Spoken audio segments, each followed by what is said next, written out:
music always cracks me up. Hello, everyone. I hope you guys are doing well.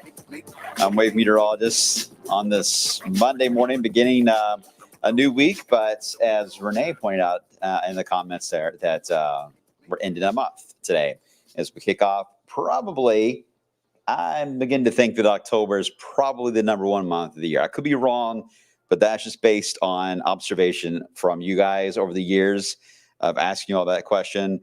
When's your favorite time of the year? I think October probably leads the way for that. So everyone's excited, right? So we just need the weather to cooperate a bit more so that we can enjoy the flip to October. And I really think it's very timely as we do flip the calendar over.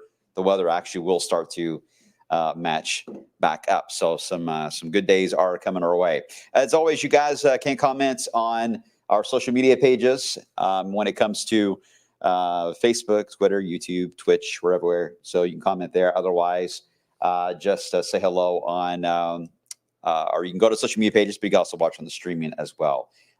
Amy, where are you at, Amy? There you are. Amy, I miss working with you. I worked with Amy years ago. What was it? Year 2000, I think. It's been a long time, Amy. So I hope you're doing well. Hello, Jimmy. You're welcome, Jimmy. Brandon says no, it's December. All right, so I guess there's going to be a battle after all on when the biggest month of the year. I get it. Holiday season is big too. So, but Halloween's up there for me. It is up there. Okay, so let's get into the game plan today. We'll start with one of the bigger headlines today, and that is the idea of the fog out there, right? So this is a live look into E-Town. It's been coming back and forth. You had some slight improvement. Didn't last very long, and then the fog kind of filled right back in again. And central and southern Kentucky will actually feature a bit more of this issue and have been this morning than areas to the north, just because of cloud cover, where clouds thinned briefly. All it took was about 3 hours of some thinning of clouds, and that fog bank just took over rapidly. But the problem with that is when you get a lot of dense fog, it will lift, but fog is basically a cloud on the ground, right? So when the stratus lifts upward off the ground, you just end up with overcast skies for a while, and then it tries to break up. And at that point, you go partly sunny, but it is set up where we got a system still in the area, so that allows for more clouds to fill back in and spotty showers. In other words, the fog works against us in the sense we can't really get a lot of sun in the area, but some of you will. You will get some sun today, but a lot of us will be socked under the clouds, unfortunately.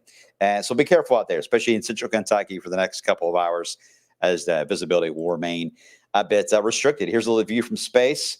Hard to see entirely where we have some clearing. There may be some. Those of you in Marion County, let me know if you're getting some sun or you got a mix of fog and sun there. I know we had several that are usually on here from Marion.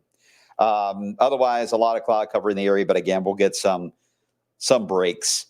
But the sun just kind of works to get you today, and this kind of a setup because frustrating as this is, it is very frustrating. This is still Helene. At least the guts of Helene are still in the area. It is going to take a cold front to move in and kick this out of the way, which it needs to do as fast as possible because it has been such an unbelievable setup for especially the Carolinas, Tennessee, West Virginia, into Georgia, just an absolute mess. Here's a look at the rainfall, and this is just from the weekend portion of Helene, and this is radar estimates. Some of you got, I'm going to show you the local area, but a lot of you got more than what is indicated. I totally understand that. But still, very heavy rainfall, especially for Kentucky. But Florida, you see the landfall of Helene, the rain enhanced there. Then we had some enhancement into the Atlanta metro, and then obviously get into the Carolinas, which you guys have seen the video. I'm not telling you anything new here. It's been the headline all weekend. It is still a huge situation going on here into the Carolinas, especially. The amount of water and rain that fell all the way up and around the Asheville area, especially eastern side of Asheville on I-40, was so incredible. The force of water was just rushing down. We flood here. We're known for flooding here, right? But our flooding is very subtle. We don't have rushing water because we don't have a lot of elevation in our area, and our terrain is much flatter than what they have. So you take 30 inches of rain, 30 inches, guys, 30 inches of rainfall, and you put that against a mountainside and rush it down the mountains again. That's where the incredible images are coming from. And last I heard, there was over 90 that had been killed so far in understand there's still several hundred that are missing. We don't know where they are. And given the terrain, and a lot of folks may be okay, they're just likely cut off from communication completely, which is a bit an issue. And it's not just for them. There's a lot of communication issues that are happening in the eastern part of the country because a lot of systems were based in this area of the Carolinas. So that is impacting even our weather systems are not fully working entirely in the country. That's a minor inconvenience compared to what they're dealing with. Don't get me wrong, but it's just giving you an idea of the significant impact this has had that we don't think it's been entirely told yet. And we're working on that even as we're a station in Louisville, Kentucky. We are working on even the data that is coming in from that area and trying to give you guys the latest because we all know that area. We travel through there. We've been to, we travel through that region to get to Gatlinburg, Dollywood, Pigeon Forge, to get to the beach even. We got to go through that area, the mountains. So we get it. We know that area fairly well from Wave Country. So our hearts are more attached, I think, to that area of the country than probably any other area. So we just hope everyone gets better news here soon. All right, we're thinking of them.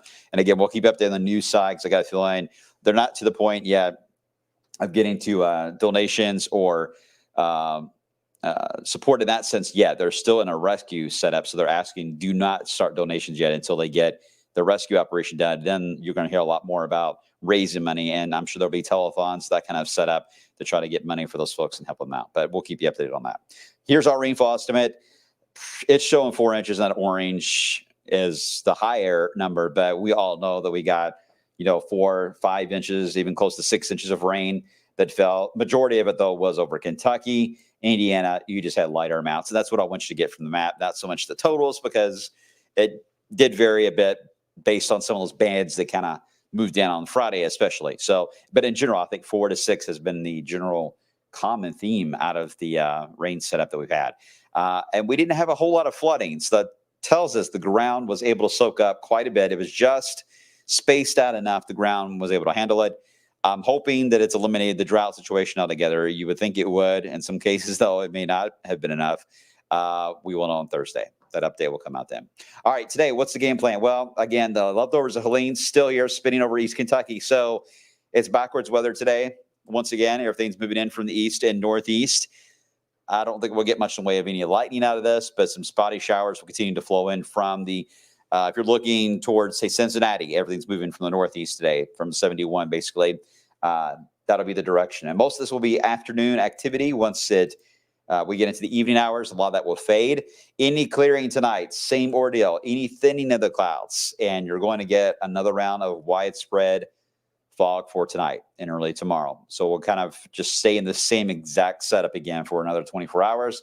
We'll get into tomorrow afternoon a little different. Tomorrow, a front will finally move in and try to kick up a few showers along its boundary. There's been a few hints of lightning with that. We'll see. But this will be right into the evening hours near sunset. This front will move in. This will finally be the catalyst to get the leftovers of Helene out of here and at least out of our radar range, but it will still be lingering into the Gulf Stream of the eastern United States. The front, though, will allow for just an absolute gorgeous setup. Could still get some fog into Wednesday. That wouldn't surprise me, but I do think we're going to end up with a lot of sunshine, though, for the days ahead. And beautiful, beautiful weather coming our way. So what's the game plan for the weekend? Well, a lot of talk and buzz has already been going on about another tropical development here. By the way, here's Helene off the eastern seaboard.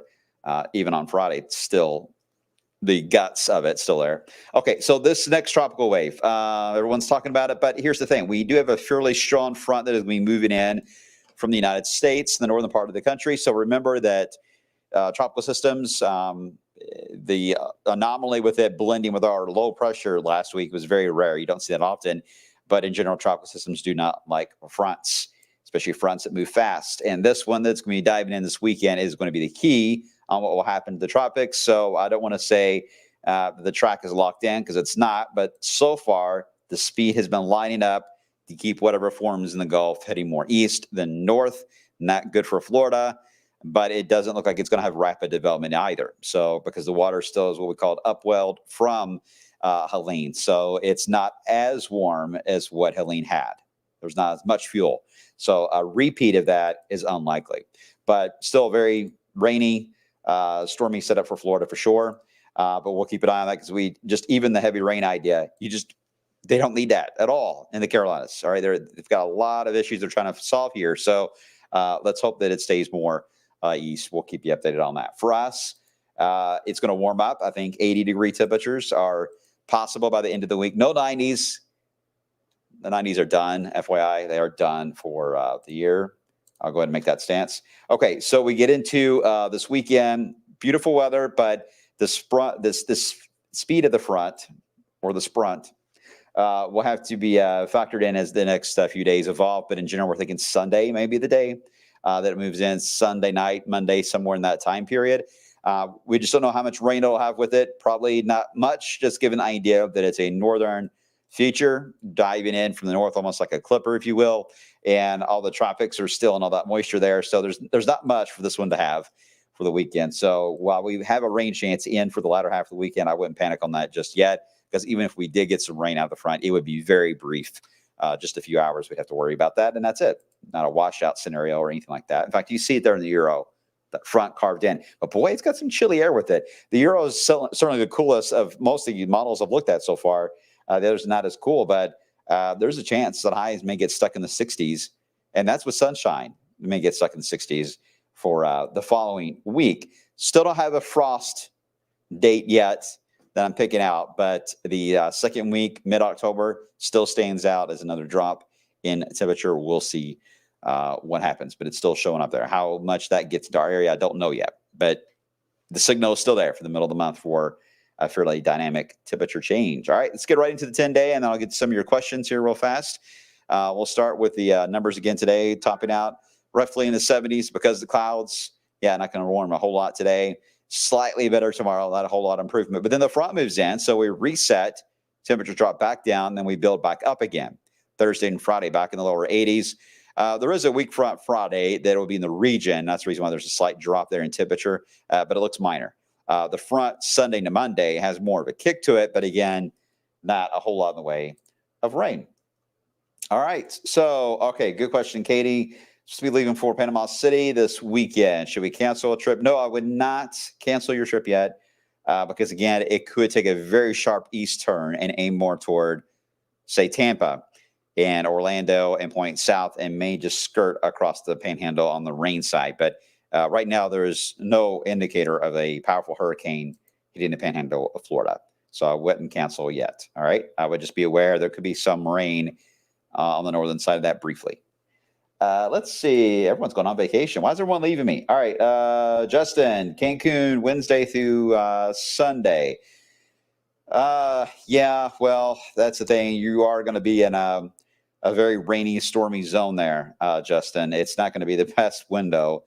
That entire window actually may be stormy for Wednesday through Sunday. So I don't think it's going to be, again, a powerful hurricane or anything like that. It just looks like a tropical wave. Could even get to a tropical depression or storm. That wouldn't surprise me on the indicators. But the issue you're going to have is just that it's going to be crummy. You may have quite a bit of showers and storms there. So stay close to the changes there, Justin. But that's the way it's looking right now anyway. It doesn't look overly promising for a lot of dry weather. Let's see. Renee, is October still going to be cold and snow for Halloween? Who knows? Around here, we always seem like we're always talking about flurries on Halloween, isn't it? But I can't see out that far in detail yet, Renee. So hang tight, working on it. Any severe weather anytime soon? Austin says, nope, I do not see a signal for that. That's a good thing. And let's see. Chris, where's the MJO at? You know what, Chris? I'm not sure. I will have to look that up. That's the Matt Julian oscillation that he's referring to. Last I saw, I think it was phase 1 through 3 is what it was trying to get to.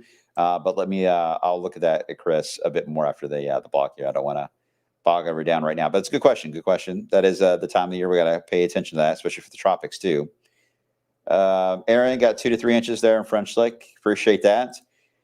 4.5 in Marengo, Indiana. Yeah, you're right. It really didn't change. We didn't have a lot of flooding with this rain. This was a good soaking rain. It's exactly what we needed for us but it certainly was not what they needed for the Carolinas, obviously. So it's very mixed feelings on this, as always the case in extreme weather events. Adam, any big weather changes? Yeah, mid-month, we'll start to see some change with some stronger fronts moving in. Right now, if I had to guess, the northern plains, the Midwest are going to feature the first snow chances in our region anyway. In the next 2 weeks, it looks like the first snow changes may show up for them, but out of range for us. Out of range for us. I don't see that. All right, guys, I'm going to run. I appreciate it as always. I will see you guys coming up on midday. And again, stay tuned on the news side as we keep you updated on the efforts and the rescue operations going on into the Appalachian Mountains. We'll keep you updated.